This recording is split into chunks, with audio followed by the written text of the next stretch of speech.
अब बताइए, बॉर्डर सीमा सुरक्षा फोर्स के जवान है और ये इस सिस्टम से तंग होके, बिहार के सिस्टम से तंग होके कह रहे हैं कि हम बिहार छोड़ देंगे। अब बताइए, बिहार में क्या हमारा बिहार का सिस्टम नहीं बदल सकता है? क्या इस व्यक्ति को जो बॉर्डर पर सिक्योरिटी गार्ड फोर्स का नौकरी कर चुका हुआ उसको इंसाफ नहीं दिला सकता है नीतीश कुमार जी? नरेंद्र मोदी जी, आप कहते हैं सेना की इतनी बात करते हैं, क्या इन जैसे को इंसाफ नहीं मिलेगा?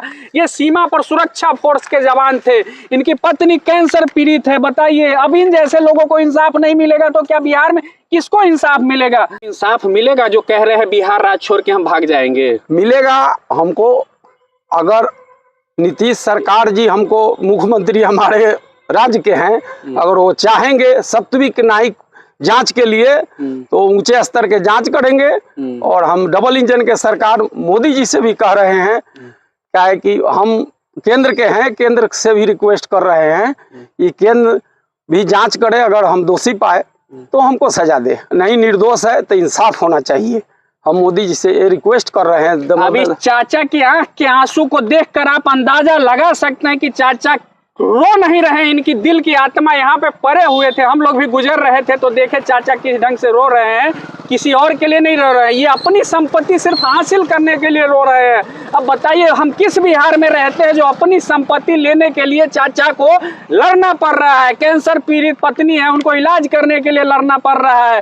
बॉर्डर सीमा सुरक्षा फोर्स के जवान है। देखिए, बिहार के सारे जनता और देश की जनता, इनको नहीं इंसाफ मिलेगा तो किसको इंसाफ मिलेगा? कहते हैं कि बिहार में बिना पैसा का कोई काम नहीं होता है, बिना घूस का कोई काम नहीं होता है। अब बताइए, इस रास्ते से हम गुजर रहे थे तो एक काका को देखे हैं इधर बैठ के, बड़ी रोना टाइप का ही रो रहे थे, तो हमको जिज्ञासा जगह कि इनसे पूछना चाहिए कि आखिर क्या है। तो इस शख्स को आप देखेंगे तो आप कहेंगे कि कौन सा आदमी है, तो हम आपको बता देते हैं कि अपना ये भरी जवानी बिहार भारत के बॉर्डरों पर गुजार दिए। ये बॉर्डर सीमा सुरक्षा बल के जवान है और ये जब कहानी बताने लगे तो हम कहें कि अब बताइए, जिस देश के लिए इन्होंने अपना जीवन व्यतीत कर दिया, देश के लिए, देखिए इनके कार्ड पे क्या लिखा हुआ है, बॉर्डर सिक्योरिटी फोर्स। अब इससे आप अंदाजा लगा सकते हैं कि इन्होंने व्यक्ति अपने जीवन का पल जो है सो बॉर्डर भारत को सुरक्षा करने में लगा दिया, लेकिन इस व्यक्ति को जो है सो बिहार का सिस्टम तंग कर दिया हुआ है। ये कह रहे थे कि अब आने वाला समय में हम जहर खा के मर जाएंगे, लेकिन हमने कहा कि ऐसी कोई बात नहीं। आपकी परेशानी क्या है कहिए, हम अपने दर्शकों को बताते हैं कि इस दर्शक हमारा हो सके तो आगे आवाज पहुंचाएगा, क्योंकि आप एक देश के, हम लोग के लिए सही, मतलब सेना पर लड़े हुए हैं, सेना में रहे हुए हैं, बॉर्डर का सुरक्षा किए हैं। आपका दर्द क्या है? तो जब इन्होंने अपना दर्द बताया है तो देखिए, मुजफ्फरपुर के डीएम साहब से लेके एसएसपी साहब से लेके थाना इनका जहां पड़ता है, सीओ साहब, सबको आवेदन देकर ही थक गए हुए हैं। देखने सुनने वाला इनका कोई नहीं है। कह रहे हैं कि हमारे पत्नी को कैंसर है, जाए तो जाए कहाँ, इंसाफ मांगे तो मांगे किससे मांगे, क्योंकि हम थक चुके हुए हैं। अब इनसे पूरा जानकारी लेते हैं। देखिए, इनकी पत्नी का ये कार्ड उड पूरा डिक्की में लेके चल रहे थे। टाटा मेमोरियल अस्पताल में मुंबई में इनकी पत्नी का इलाज चल रहा है। बताइए, इन जैसे लोगों को कोई अगर नहीं सुनता है, इनके जमीन पर अगर कोई कब्जा कर लेता है तो बिहार में कितना लचर व्यवस्था है। क्या इनको भी बिंदालाल जैसे ही इंसाफ मिलेगा क्या बिहार में? क्या नाम है चाचा? मेरा अवधेश चौधरी नाम है। क्या है आप बेफालतू के इस ढंग से व्यवस्था क्या हो गया है? हमारा हो गया है कि हम 22 साल नौकरी किए बॉर्डर सिक्योरिटी फोर्स के, और मेरा भाई है वो जमीन मेरा दखल कर लिए हुए है, और नहीं तो वो मेरे को जोतने देता है, न बेचने देता। हमको पैसा की आवश्यकता है, वो बेचने भी नहीं देता। हम खाने बाहर त्रस्त हैं। हमने नीचे से ऊपर तक ले हम घूम चुके हैं, ऊंचे अधिकारियों के पास भी गए हैं, कोई इंसाफ हमको नहीं मिला। हम यशस्वी प्रधानमंत्री नरेंद्र मोदी जी से रिक्वेस्ट करते हैं, दामोदर दास नरेंद्र मोदी जी से रिक्वेस्ट करते हैं, मेरी जांच की जाए, और अगर मैं दोषी हूं तो हमको सजा दिया जाए, और नहीं तो दो प्रतिपक्ष अगर दोषी है तो उसको होना चाहिए।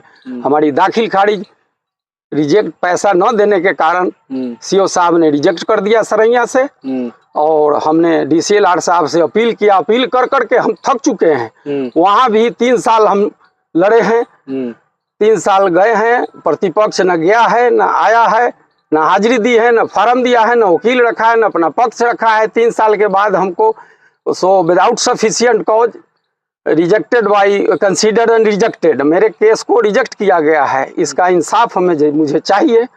हमको 2 जोड़ा चप्पल सर टूट गया है इसी क्रम में आने जाने में। हमारा कोई नहीं सुन रहा है, न सीओ साहब सुन रहे। बताइए, बिहार के सिस्टम को नीतीश बाबू कितना भी अपने आप पर विज्ञापन में खर्च कर ले, लेकिन चाचा इस चीज का जीता जागता गवाह है कि आज भी बिहार में जमीन के लिए आदमी का, अब बताइए, सेना में रहे हुए हैं, बॉर्डर की सुरक्षा किए हुए हैं, मोदी जी से गुहार लगा रहे हैं। नीतीश बाबू सुन लीजिए इस आदमी का, ये देश के लिए व्यक्ति अपना जीवन व्यतीत कर दिया, भरी जवानी को बॉर्डर पर खत्म कर दिया है, और आज इनको इंसाफ के लिए दर दर भटकना पड़ रहा है।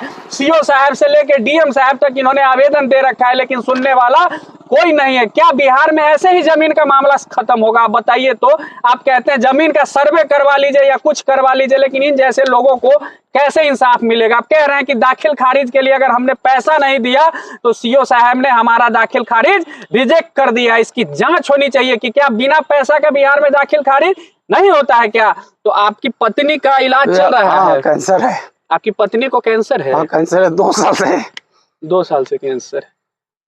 इसी के लिए, इसी में पैसा इन्वेस्ट हो रहा है, तो इसके लिए सोच रहे हैं जमीन बेच के इलाज कर रहा है। तो जमीन नहीं बेचने दे रहा है, तो हम नीतीश सरकार जी से कहते हैं, बिहार के हमारे मुख्यमंत्री हैं केंद्र के श्री मोदी जी, दामोदर दास नरेंद्र मोदी जी को कहते हैं कि हमारा इंसाफ करें और हमको न्यायिक इंसाफ दिलाया जाए। हम दौड़ दौड़ के थक गए हैं। बिहार का ऐसा सिस्टम है, मुजफ्फरपुर में कुछ दिन पहले हुआ है कि कलेक्ट्रेट में आग लगा के मर गया व्यक्ति, तो मरने के बाद उसको इंसाफ मिला है। क्या इसी ढंग की व्यवस्था चाचा को बताइए तो दाखिल खारिज नहीं हो रहा है? डीएम साहब को आवेदन दिए, एसडीओ साहब को आवेदन दिए, अब सरैया क्या बोलते हैं सीओ साहब इनसे तंग हो चुके हुए, ये कह रहे हैं कि अब हम बिहार छोड़ के भाग जाएंगे। अब बताइए तो, एक बॉर्डर सीमा सुरक्षा फोर्स का आदमी कहे कि हम बिहार छोड़ के भाग जाएंगे, कितनी शर्म की बात है नीतीश जी आपके लिए। इन जैसे को इंसाफ मिलना चाहिए और त्वरित कार्रवाई होना चाहिए। नरेंद्र मोदी जी, डबल इंजन की सरकार है बिहार में, सभी लोग से हम कहते हैं कि ये सेना के जवान है, इनको इंसाफ मिलना चाहिए। अब आप लोग हमसे निवेदन है कि इस वीडियो को इतना शेयर कीजिए कि क्या बिहार में दाखिल खारिज से लेकर चाहे जो भी सरकार वादा करती है,